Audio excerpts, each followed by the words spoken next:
let's first start with further introducing our guests. Let's start with Paul Matthews. Paul, I already talked about you as an author, but you do much more. Paul, please give us an introduction of all the things you do. Oh, I don't know, all sorts of bits and pieces, as little as possible, as often as possible, and I fail at that miserably. Yeah, alongside the writing and stuff I've done, I also speak at conferences, and I've done a fair bit of consultancy work in the L&D space, for L&D teams and so on. And then alongside that, we've got a software company, not unlike yourself, Jan, where we have a platform as well. There is some overlap between our platforms. We get that, but we're largely in the organizational space rather than the training company space and focused on learning transfer, e-portfolios, that kind of thing. So quite a bit of interesting stuff. Excellent. Well, thank you. Thank you, Paul.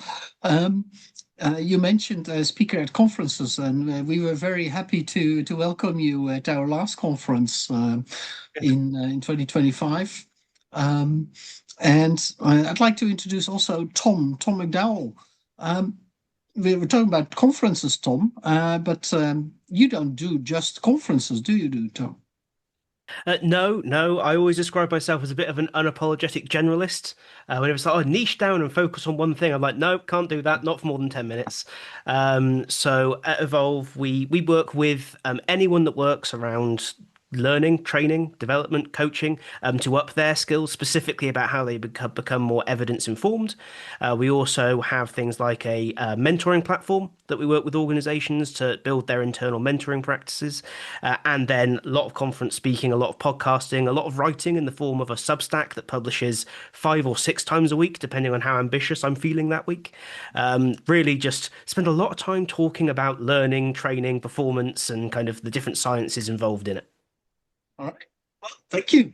I'm honored with both guests today who have been making a lot of impact already in the industry.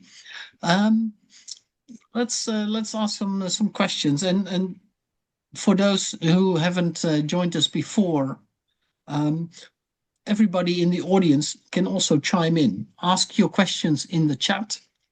We will pick out questions. We will give you the opportunity to ask your own question live. So don't hesitate to interact, to contribute, to share, to ask. All these things are important.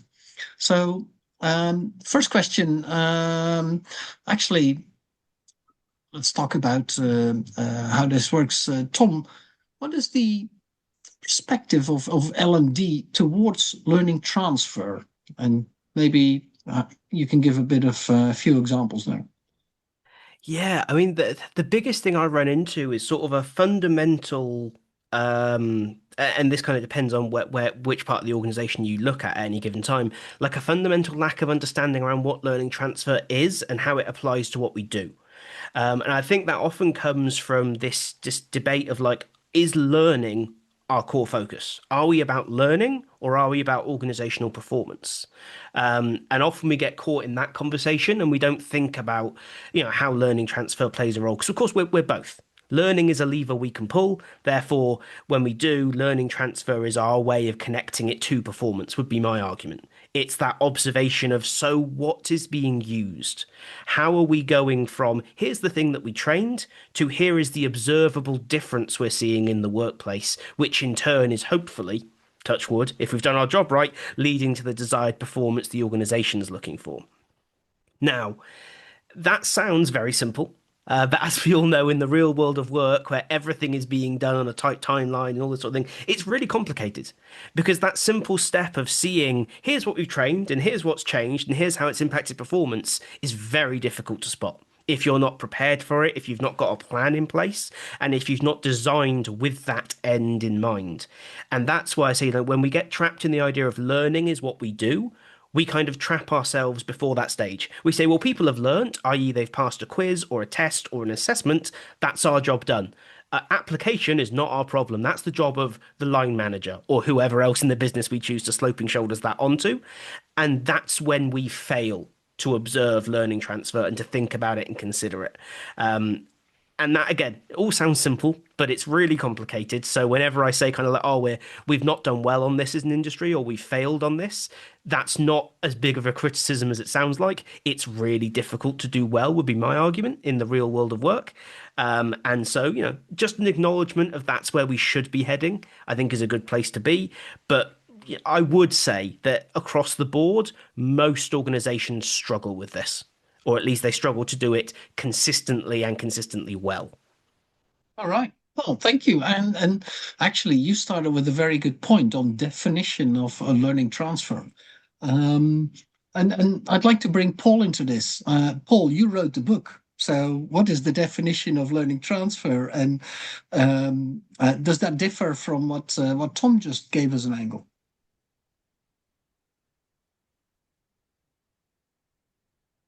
Are we still is Paul still here? Is then the question. Was my answer that bad that he actually just left the call? Yeah. There's Maybe always that to elaborate possibility. Maybe we lost Paul for a little bit.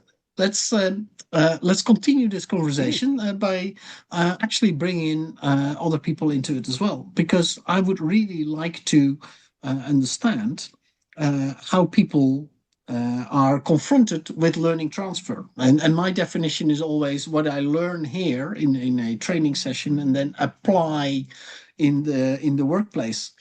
Now, do people get those questions from customers, and do people help maybe their customers with that?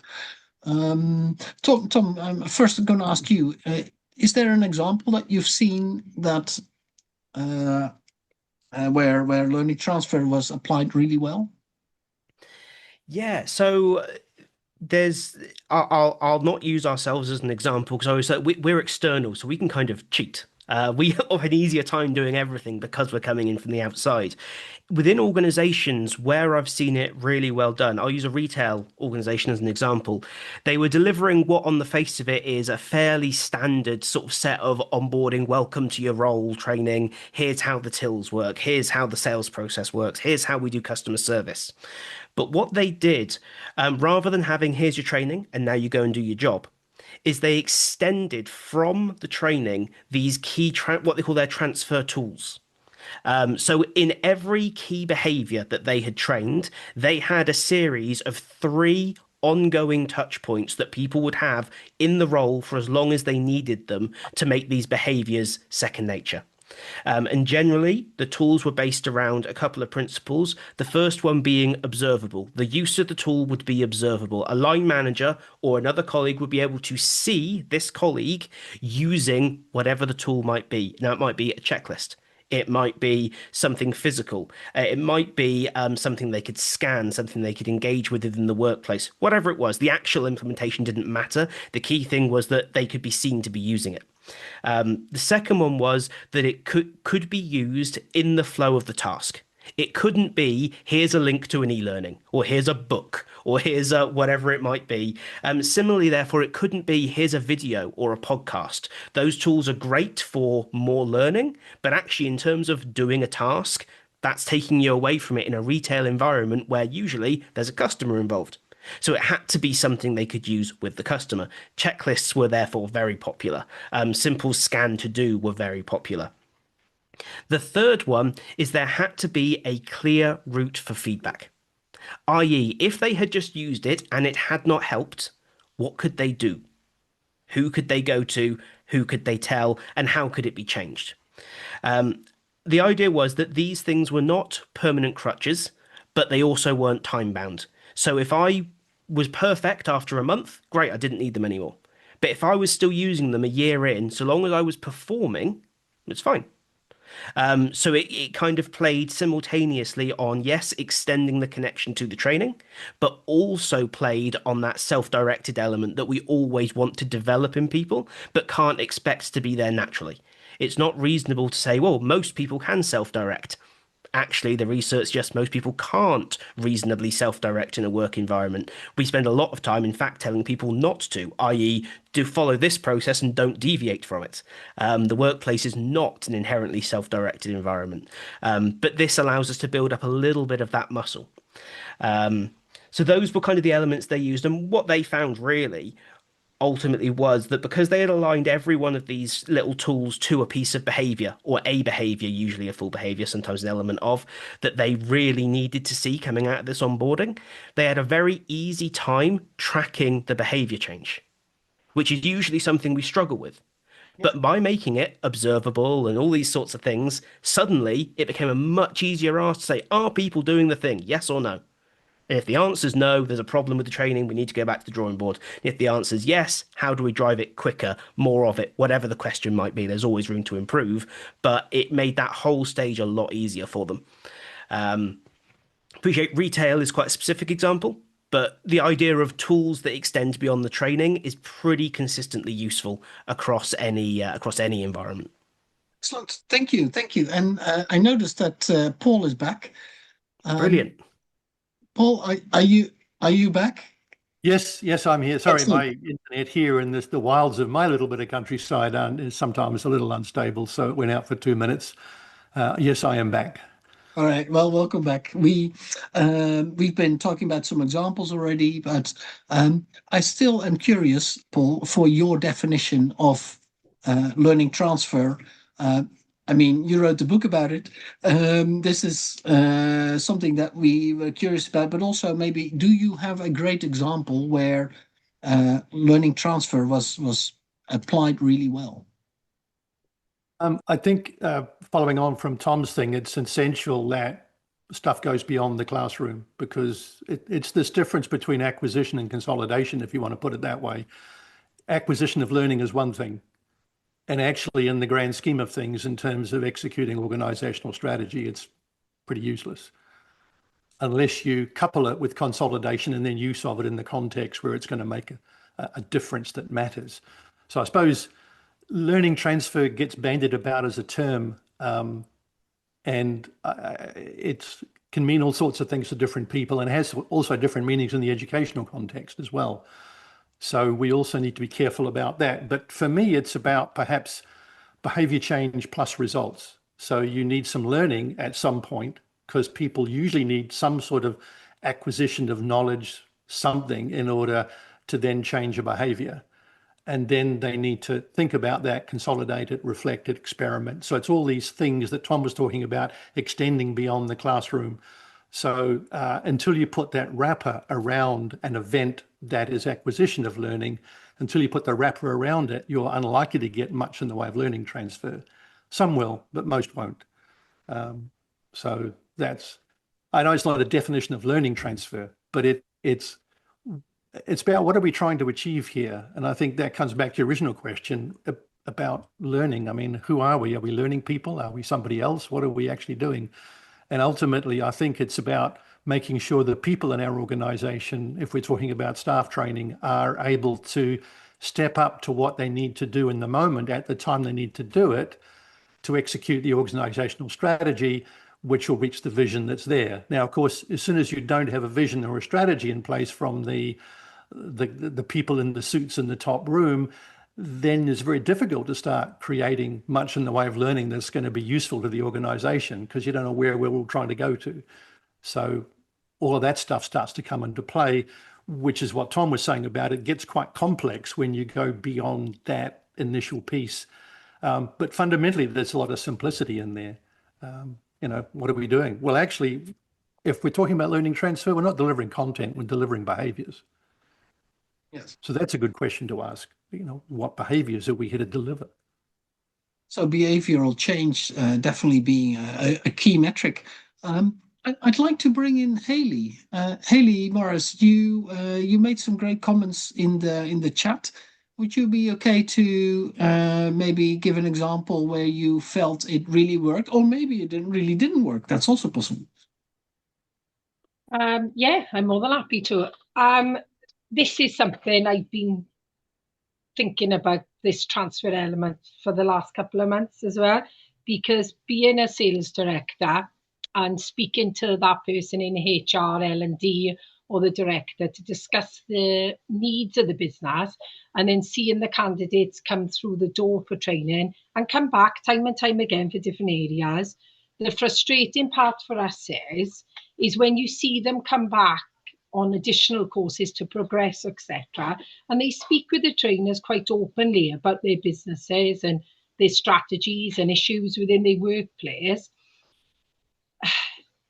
Where I see the non-transfer then is in the topics I've mentioned, such as the management, leadership, their personal development skills.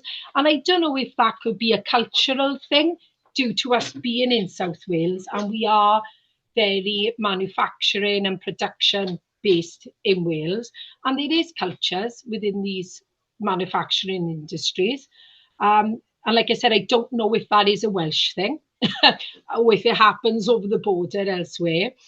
But they certainly don't like change. And what we do tend to see or hear is that we couldn't do this. We learned this on the course. I loved the course. I've gone back, but senior management won't allow me to do that. Or I can't have that conversation with my manager because that person is the issue I've got within my day-to-day job. And that then is quite sad to hear because they want to implement it, but they are being blocked a lot of the time, particularly in those areas. Whereas if we deliver Six Sigma, you can actually get figures, you can get KPIs, you can get costings and things, you get a result from that. With IOSH, you can. We deliver IOSH. We have fantastic pass rates of that. Fantastic feedback. They love it. They know what they're doing. They'll come back and do a refresher in a couple of years' time. You see a result. They've gone away. They can put risk assessments in place. They know how to reduce health and safety issues and things in their company now. But with the more personal development skills and the day-to-day people management skills, I think that is the hardest part. Other than we know a lot of people will end up leaving the company because they've then seen their worth and they thought, I'm not putting up with this, and they move on to a different organisation. And that's perhaps the only transfer that we do get to hear about. Let's explore that. That's interesting. Thank you, Hayley, very much for your input there. Susan, I think you were also looking to share some insights. Was I? I put you in front. From my point of view, as a trainer, working with a lot of the trainers are for the emerging trainers, new trainers, and we also have programs for more experienced frontline managers. Our programs are designed to be very practical, so this topic is right down our street, and we're constantly looking for ways to make the training applicable so that it can be applied in their workplace. So, and because a lot of the training, as Hayley mentioned there, is in the area of leadership and people management, it hits those barriers she's talking about. Quite often I hear from learners, well, that wouldn't work in our organisation because my manager wouldn't agree with it. So the barrier quite often are other management colleagues or senior management colleagues. So I'm really looking for that secret, the secret of, what we can do. All right. So we to make the learning applicable. Is there any, and that's what I'm here this morning, I'm looking to you guys to hopefully you'll be able to reveal to me something, perhaps it's very obvious, that we can do within our training programs to make the training and the learning transferable. All right. Thank you. Thank you for that, Susan. Now, let's start with Paul. Paul, you're asked for the secret of learning transfer, and is there a secret? Let's start with that. I guess I got good news and bad news. The good news, yes, learning transfer is doable. The bad news is there's not much you can do about it in your training program itself. Because the transfer happens outside the program, not inside the program. Now, you can set it up to succeed when you're in the classroom, but by and large, the transfer itself is a process that happens outside of the training. Some of it perhaps before, but most of it afterwards. And so when you're sort of looking for the secret sauce to add to your training, I think you're on a little bit of a wild goose hunt there. to be perfectly honest. I'm not sure if Tom would agree with that. You're nodding there, Tom. What do you think? Does that make sense? It's tricky because I think it's a lot of what you build, as you say, around a piece of training. And because I know it inside out, I'm going to break the cardinal rule and use my own work as an example. But we do a piece on leadership in leadership in the face of fear. And it's aimed specifically at senior leaders and organization leaders changing their behaviors around fear in the workplace and communication and things like that. The biggest thing we do in terms of making it transfer effectively and lead to real change is what we do before and after the actual learning or training experience. And that is understanding the culture into which this is being delivered and having a really honest conversation about the organization of if you want this, if you want the things that we're saying we can enable, here are the things that are going to change. Here are the ways you're going to be made to feel really uncomfortable. And if you're not willing to do that, you should not buy this training because it is not going to be effective. And it can be a really difficult conversation, but for us to guarantee or as close to guarantee as we can that this will transfer, that's what we have to do. Because we know that as you've all said, if we can train, everything that we want to train, if they go back to the organization and hit the brick wall of no, not here, we don't work like that here, then there's no amount of training that can change that. It's that classic thing of if the computer says no, or in this case, if the CEO says no, you can't train around the CEO. You've got to get them on board from day one before delivering the training and then after delivering the training. Otherwise, we're just wasting our effort. So I agree with Paul completely that it's all about the surrounding elements to make this transfer or not. But there is some good news. Yeah. So there is some stuff you can do in the training. So don't think I'm just sort of throwing you under the buses here, as it were. During the training, and hopefully you've done the pre-work right, which is figured out the outcomes. So during the training, you've got to be really clear with the participants in the room what they're expected to be doing afterwards. Another thing that you can do, having that clarity of what they want to be doing afterwards, is what are the barriers they are going to face when they go back to their workplace, and get clarity on what those barriers are and how they or somebody has got to do something about dissolving those barriers so the change can actually occur in practice. Because if the barriers are there, as Tom says, you're just going to hit. I mean, culture is one of the biggest barriers that there is. And to paraphrase somebody else's thing, culture will eat your training for breakfast. Or another way to put that is the culture will untrain people faster than you can train them. So there's little point in training people in a culture which is not friendly to that training, because you're going to lose every time, every single time. So if you are an external trainer, you obviously have a lot less control or a lot less influence over what is going on there, unless you have managed your sales process well when you are selling into that customer. And what I mean by that is you've gotten really clear with them about what the outcomes are after the training. And generally, you need to be talking about outcomes and clarity very early on in the piece. Here's a couple of questions you can ask in that early piece. There's lots you can do, but here's if this training that we are talking about doing and you're talking about buying, if that's 100% successful in 3 months or 6 months' time, perhaps whatever is appropriate, what will you notice, Mr. or Mrs. Buyer of training? What will you notice that's different that means that you are happy it has been 100% successful? And then wait. Now, chances are they really won't be able to answer that question because they haven't thought about it. They're sitting there with a checkbook in their hand trying to buy some training. What they failed to realize is they're buying training for a reason. It's like you don't go to the DIY shop and, well, I don't buy a quarter-inch drill. I want a hole in the wall. Quite frankly, I don't want a drill. And actually, if you take that further, I don't want a hole in the wall. I want a solid shelf. I want a place to safely put my straw donkey I bought back from Spain. That's why I'm buying a drill. So you've got to really go back with the five. Why are you getting the training? Why? Go back to fundamentally. And if you can't get some kind of golden thread set of why questions between the training and executing the organizational strategy to reach the organizational vision, then you've got to stop and really think, what's this training about? Why are they doing it? if it is not ultimately going to help at the end of the day. So this is part of the pre-work you need to be doing, is getting that clarity. Now, here's another question you can ask when they've talked about what 100% success looks like, is ask them, okay, we've got some clarity over what it will look like, which means, by the way, you now have some observable things to see, feel, or hear that will mean that something has shifted, the needle has moved on the dial. So now you're actually, because of that, you're starting to build measures into place of what success looks like. Then you ask them, well, if it's only 50% successful, what would that look like? What you're forcing them to do there is think in a very granular way about what that training is designed to achieve.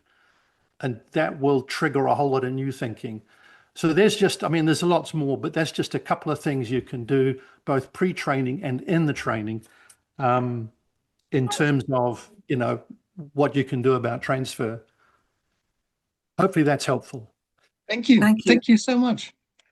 I want to ask a few other topics within this, or talk about a few other topics within this, which is the metrics. So we talked about behavior change, how it influences potentially culture. But I love what you said there, Paul, by the way, about culture and training don't operate the same space, same speed, I should say. Great topics on that. But are there other common metrics? For example, if I look at Kirkpatrick, then we talk about the road that an individual travels, the change of behavior, but also the business results.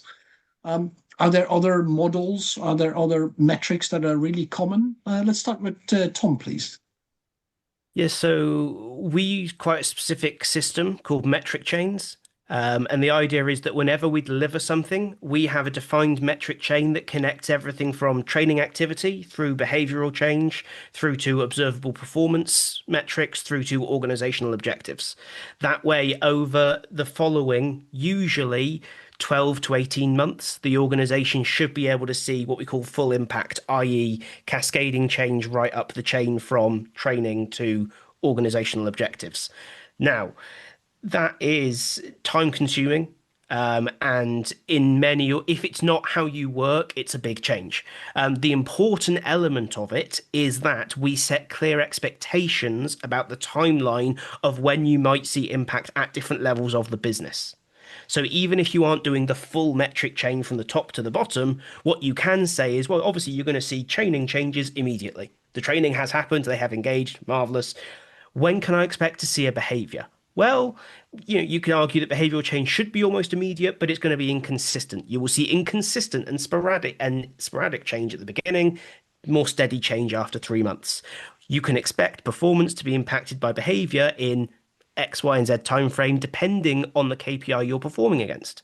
If it's a lagging KPI, then it might take 6 months to see a difference. If it's a live KPI that you get feedback on 20 minutes after you complete a task, you should see almost immediate change. It really is about understanding the organizational specifics. I'm a big believer that there are very few metrics and measurements that are worth caring about that are universal, because every organization's own priorities should, touch wood, should dictate the KPIs we measure that we talk about. It should always be their language, their terminology, their preferences, not what we think the holy grail is, because, when it comes to their business, we don't know it better than them, realistically. All we can do is contextualize our effort to what they want to do. That's the approach that we take, and it works really well, actually. All right. Thank you for that. Yeah. Paul, what do you think about metrics? Well, I absolutely agree. There's not some definite set of metrics. Every situation is going to be unique. But one of the things that matters mostly when people are trying to get training off the ground is the budget aspects of it. So sometimes it's the money metrics that actually make the difference, is how are we going to convince this finance director to spend a bit more money on doing learning transfer activities, which are above and beyond what he or she would normally expect to get from buying a course. There's a very simple thought experiment you might do with that finance director. If you're going to put 5 people on a course at £100 a head, I'm sure all your courses are more than that, but just keep the maths easy. You spent £500. Now, most research shows that learning transfer with a traditional course is not that great. And typically only 1 in 5 of those people will actually be a success in terms of crossing the threshold of behavior change that you were wanting. So effectively, you've just spent £500 to get one person over the line. So clearly that company actually is realistically saying, we're happy to spend £500 to get one person through that training course effectively. Now, what you could do is saying, well, instead of that, let's wrap some learning transfer around that training course. And it's going to cost us an extra £50 a head to do that on top of the £100 training cost. So that's 5 people at £150 each. That's £750 total. Now, with the learning transfer activities, if you do them well in some of the ways Tom's been describing, you're going to get 3 out of those 5 people over the line. So now you spend 750 quid to get 3 people over the line. That's £250 a head. That's half price. What finance director is not going to want to go for half price? So this is how you can pitch the idea of learning transfer as an addition and a program that wraps around the training course. So don't just spend £100 on the training course, spend £150 to get the whole thing through. Now, those numbers are a bit in a numpty, obviously, but the fundamental principles in there, you will actually spend less per head for the behavior change you want by adding learning transfer than by not adding it. I love the calculation and the easy way of showing indeed how spending time on learning transfer and measurability, etc., is really paying back very quickly. We are nearing the end. Mariam, you have raised your hand. Do you have a short question for us today? Yes, it's going to be like a 2-in-1. I just want to say that I've really enjoyed this talk so far. But 2 things. Do you ever approach companies who don't actually know the metrics that they're supposed to be using? For instance, they misinterpret it by, okay, recently I met a potential client who wanted to improve their customer service reports or have better reviews for their product. But at the same time, they didn't see the connection with the rework rate that they had within their employees because they were not doing the right actions and the product wasn't of a good quality, which was causing the poor reviews. And how do you influence without authority in an environment where you are a consultant? You're not someone who knows the business through and through, the way Tom mentioned. So how do you give those corrections in a way where you're taken seriously and really considered? Well, some good questions. Tom, would you like to start? And Paul? Yeah, sure. I mean, part of that is at the start of any consulting element that you're going to be doing with them, you've got to find those allies in the business. You've got to become a voice for the expertise that exists, because you can guarantee that knowledge does exist in the business. It's not being listened to. And you can become a champion for those voices within the organization. I actually find sometimes it's easier to do this as someone who, as you say, doesn't have power as such within the organization. I think there is actually a power to being external. The business, I find, takes more seriously advice that it pays for than advice that it gets from within quite often. And so you can kind of leverage that to surface these things from the organization. Other times, companies are just imperfect beasts. And sometimes we have to say, hey, look, I've advised you thusly, but if you choose to move ahead with what I'm telling you are not the right set of metrics, just understand that this is the risk involved in engaging training without having clarity here. And then obviously know and understand where your lines are. Where do you say, if you're not willing to do this properly, are we willing to be the partner in this? Is this a partnership? It then becomes the other set of questions. But that's more of a commercial decision than it is a learning transfer and learning consideration. But yeah, it's all about those conversations. You're never going to be an expert, but you can find the experts and champion their voices. Thank you, Tom. Yeah, you've got to be wary that everybody that's there has a different view of what success looks like. And the fact that they're asking for a training course already means that at some level they've decided that what's going on right now that they can see, hear, or feel is not what they want, and they want something different. So they are already using an internal yardstick or set of measures to figure out that they need training or that something's wrong and training might be an answer. Now, they are going to use that same set of internal, almost unconscious measures in order to measure the success of a training program. So it behooves you to find out what the hell they are doing internally within each one of them to figure out what success looks like, which is back to that thing I said before. Find out what 100% success looks like, and you will get different answers from different stakeholders. So go and figure out which are the stakeholders that really matter and find out. Now, you can introduce some other metrics, you can have internal discussions, you can get some really good ones going, but ultimately those people will probably go ahead and use those same internal unconscious measuring sticks they've got built into them from history from somewhere that tells them they need a training course in the first place when they come to judge the success of it. So you've really got to find out what they're using for measures. Hopefully you can introduce some of your own that are better measures as well alongside those, but they will always be there. I don't know if that's useful or not, but it's about getting clarity with them on their outcomes and helping them state them.